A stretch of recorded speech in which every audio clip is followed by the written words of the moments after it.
Stage 2 races through the West Country over 169 kilometres, starting from Yeovilton before a flat 70-kilometre run through the Quantock Hills. Then on to Exmoor and 3 climbs, including a tough Category 1 up Porlock Hill, before culminating in a downhill run into Taunton.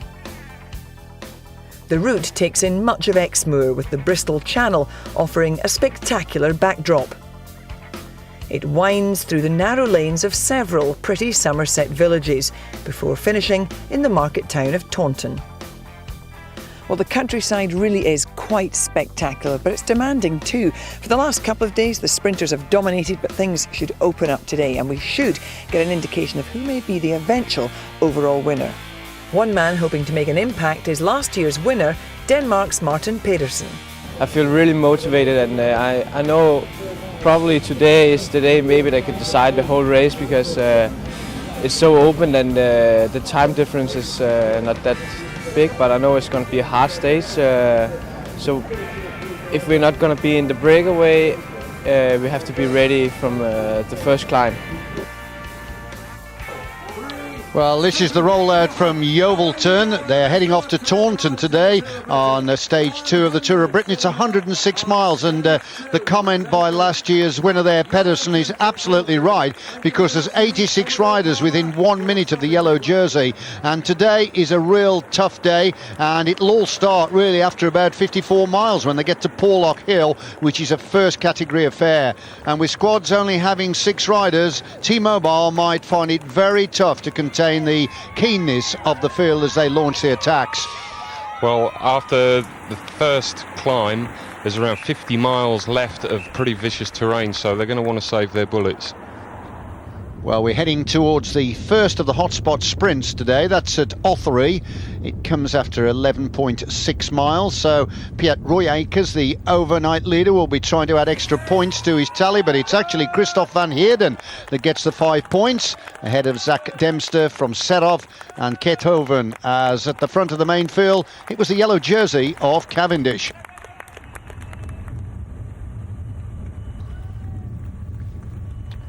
Long climb here as the field stretches out, and there is confirmation of the sprint. It was Van Heerden that got the 5 points, ahead of the young Australian Zachary Dempster. Looks like there's a little bit of action from the bunch. This is certainly going to speed things up a little bit. What's happening here then, Rob? The yellow jersey, Cavendish, picking up loads of bottles. That's unusual. This is very unusual, Hugh. He's either gone back to speak to the director, and while he's there he's taking bottles up, but why he's not got a teammate with him, I don't know. Maybe he's not up for defending the jersey today. Well, maybe so. We're approaching the second sprint at 43 miles. This is at Dunster, and last back of the CSC team cruises over the line to get 5 points, ahead of Adriana Palomares, the Spaniard on Fuerteventura. This is a sprint for third. Let's have a look at that. Looked like the rangy Australian there, Zachary Dempster, picking up the 2 points. Confirmed Van Heerden got the 1, and it meant that Back has actually picked up 3 seconds for crossing the line first at that sprint. Well, the field will be conscious now of the fact that they're getting very near to the ascent of Porlock Hill, and Gilly's already there amongst the spectators. Well, this is the top of Porlock Hill. It's the first big climb of the day, and it's the first Category 1 climb of the whole tour. It's about 4 kilometres, that's 2.5 miles, and is very, very steep in places. Bad enough walking. I wouldn't like to be on a bike. Well, I can confirm those words of Jill, because I actually raced up this climb myself in the milk race a few years ago, and it is an absolute brute. Well, this is the peloton just preparing then in the lower slopes, but I can tell you that the 2 leaders, Palomares and Back, are approximately a minute and a half ahead of them. Yeah, I don't know Palomares, but Lars Back, he's a former winner of the Tour of l'Avenir, so certainly a rider not to mess with on this kind of terrain. That's Back just in second position at the moment, but Palomares is 33 years of age. No real victories to his credit, but you can never ever discount a Spaniard when it comes to a climb, because they revel in this kind of terrain. And he's small as well, but believe me, he can punch well above his weight, and it's Palomares that's tapping the rhythm out at the head, and there doesn't seem to be at the moment any sense of urgency in the main field. No, you can see the back of the peloton here. Everyone seems to be staying together, so I guess they're riding fairly conservatively on the front, but there's still plenty of heavy roads to come, so they'll know that, and they won't want to use up too much. Not really the best position to be there at the tail of the long peloton, because it's like chasing a shadow, and as the pace is lifted at the front, then you have to react immediately at the back to pounce into the wheel ahead. But still going well, and Palomares continues here to turn the screw, back just tucked in the wheel. It's a good move this, because if they can get over the summit of Porlock, then they've got a lovely descent then that'll take them towards the second climb of the day, and that's at Watersmeet. Always the best place to be, at the head of the field in tough terrain. The field still filling the road out here, so we're looking for the long thin line to develop, because when that happens, that's always the telltale sign that the screw is being turned firmly at the front. What are the Tinkoff riders at the back? They're a strong team, and I expect them to start to make their presence felt as this tour begins to unfold. Back continues now at the front here. There are 10 points available for the first rider over the top, 8 for second, and it goes right down to 1. So this is a big counter in the King of the Mountains competition. It's about 4.5 miles actually, this ascent, so you need to pace your effort well. And the ideal scenario here would be for these two to get over the summit, and then 1 or 2 riders to jump clear of the bunch to strengthen the brace of riders ahead, and then of course they could knit together, and then that could be a significant move. Yeah, these two guys tapping out an extremely good rhythm, working very, very well together, and it'll be interesting to see what happens when they get over the descent. And as Rob said, Bach is a talented rider, former winner of the Tour de l'Avenir, which is a sort of small Tour de France, and it's for the younger riders like the under-23s, and that's where they learn their trade. Nice, easy, relaxed style there for Bach.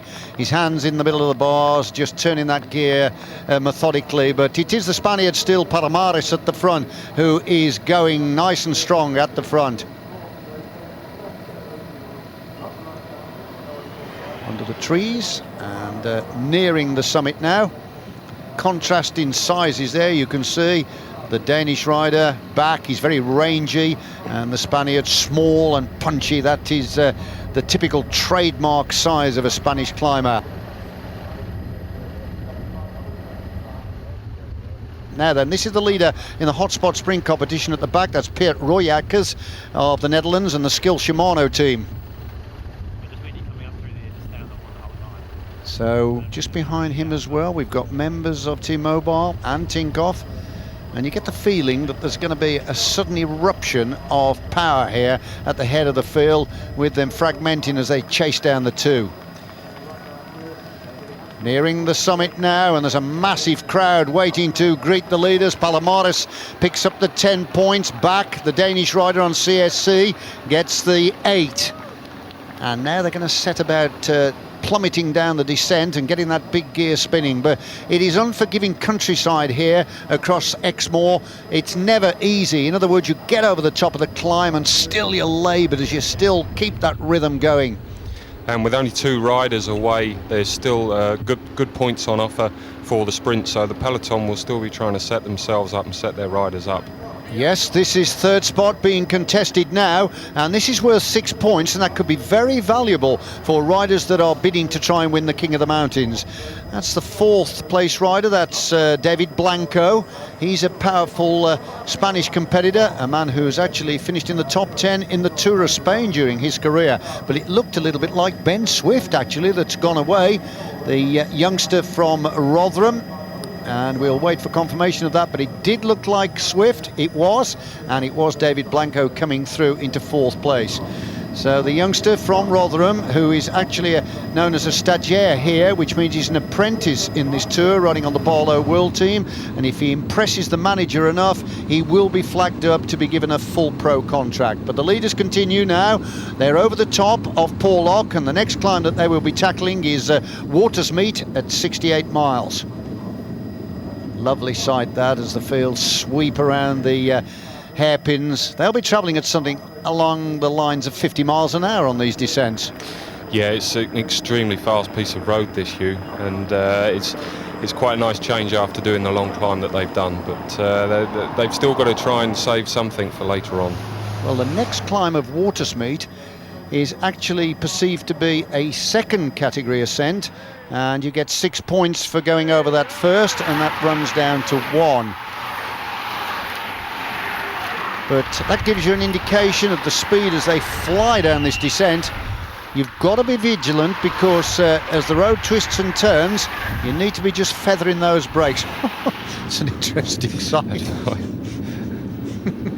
Well, not today. No, not today. Look at the crowds, massive crowds out here to support the Tour of Britain. And of course they were all hooked into watching the Tour de France, and so now they want to watch more pro bike racing. 2 leaders continue, Palomares and back, and here is the main peloton sweeping through Linton.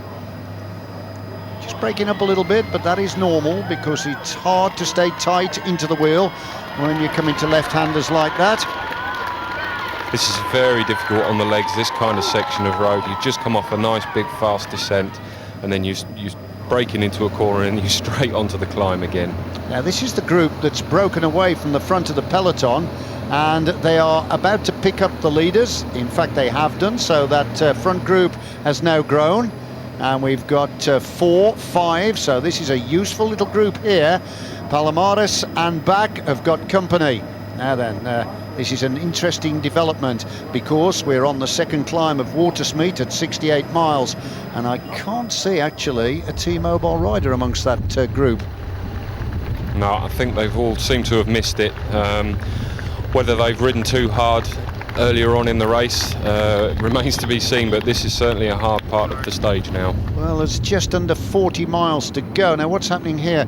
He says, come on, I want you to lift the pace. That's young Matt Cook, actually, a youngster who's riding in the Tour here, and he says to that rider, come on, you've got to contribute to the pace setting. Now this is what it's all about. If they start to take their turns evenly across the open moors here, they could establish quite a good lead. Yeah, Hugh, as you say, it looks very open, and I would imagine there'd be some pretty strong crosswinds, so a group of 6, that's just a nice number. But of course, with the crosswind situation, this could force the field to break up significantly, and we may just get a sizable group that goes clear. But the leaders are beginning to go about the task of staying ahead of the rest of the field. Looks good. There's 1 or 2, in fact there's 2 riders there from the Fuerteventura Canaria team, the Spanish boys. I don't know too much about this team actually, but they're certainly impressing here on this stage. Yeah, the bunch has split into 2 there. Obviously you've got the stragglers here who are already struggling on the climb, and now they're on a very hard bit of section of road, so that split, that could create some havoc. Just getting very near to the line now. This is Watersmeet Summit, and Serge Pauwels of the Chocolat Jacques team goes over the top there to collect the points. 6 points for him, that'll be useful. Cook coming in second, and in third place it was Munoz Bannon of Fuerteventura Canarias and Berger of Agritable in 4th spot. Cavendish is there, 4th spot back in the main peloton. Now then, they've got about 40 miles to go now to the finish, and 1 more climb. This is the main field just coming over the top. And the pace looks to be lifting significantly here. The lead has increased, and so has the size of the group that are ahead. There's about 31 riders now in this front posse of riders that have gone clear. A significant split. Yes, Hugh, it'll be interesting to see what the combination is. Here you can see Roger and Cav following him, and they're chasing. It seems to me that they've actually missed the split completely. Well, they are actually almost 11 minutes behind the leading 31 riders, and what's happened is they've run out of steam by trying to chase all the attacks down in the early stages. Now the leading group are heading into the streets of Taunton now. It's all about getting yourself set up for the burst for the line to try and nail down stage 2. Little probing attacks will form as riders try to go clear to avoid the sprint, because not all the riders in this group have got big powerful finishes, and there is a good cross representation of teams, and that's why riders can launch themselves off the front. This is Fuerteventura and Chocolat Jacques representatives trying to avoid the sprint and establish a small advantage, and this looks quite promising actually, but they're not fully committed. They're looking back, and the Chocolat Jacques rider will not come through, and you can see what happens here. The rest come right back up to join them, and that looks like Pete Royackers down there, the leader on the hotspot sprint competition, just rolling through in second place. Tinkoff have got strong representation here as well, and they could figure strongly in the sprint, particularly Alexander Serov and Nikolai Trusov, the track riders from their junior days. They'll have lots of speed as well. These are the twists and turns that will line them up, ready for the run into the finishing straight, and now the pace is being lifted significantly. It was once again, it looked like Royackers to me on the front, and now we have one of the young Australians from the AIS team beginning to lift the pace.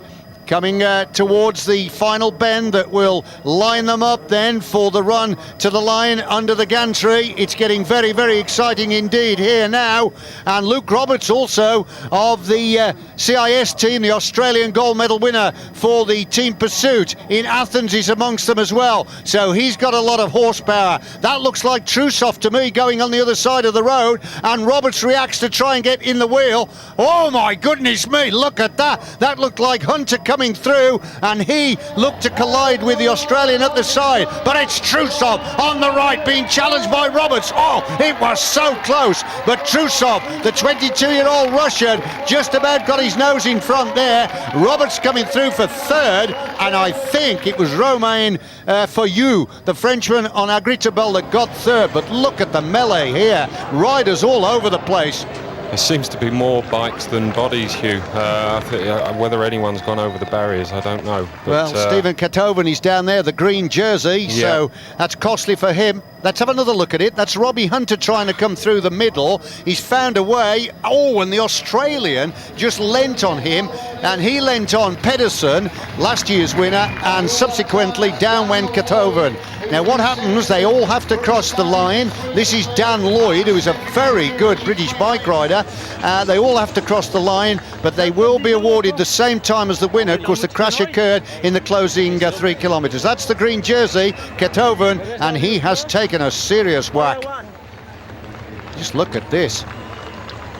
He's in a lot of pain here, this fella Ketoven, and look at the leg. Deep lacerations there, and he may well need hospital treatment.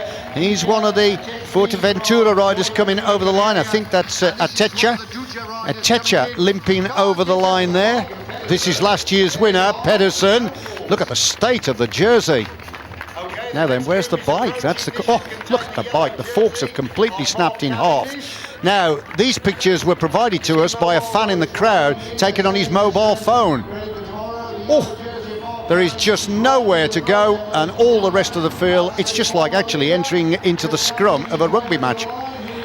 This is almost 11 minutes later, and Cavendish just gently pushes his bike over the line at the head of the peloton. But it's been a costly day for T-Mobile, a bad day in the office for them.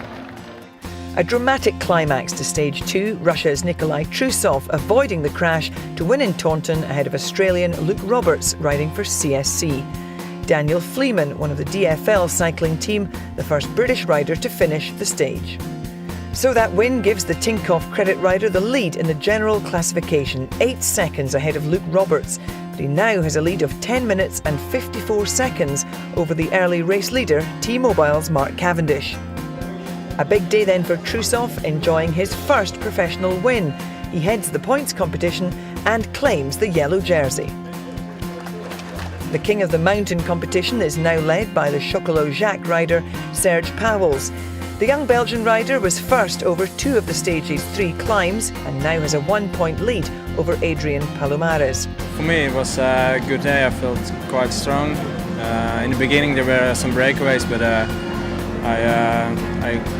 I stayed in the bunch, and then we got away with the group at the first climb, and then we were caught back, but I got away again, and that's why I could take points at the mountains, and I'm very happy with this jersey. A good day in the hills then for the 23-year-old Belgian rider who received the polka dot jersey in Taunton.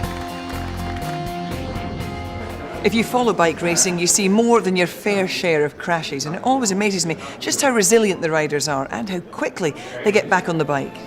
At the end of a long, hard day, everyone heads off to the tour hotels to rest, refuel and relax. And if you're a team who had a rider involved in today's crash, well, it's time to pick up the pieces.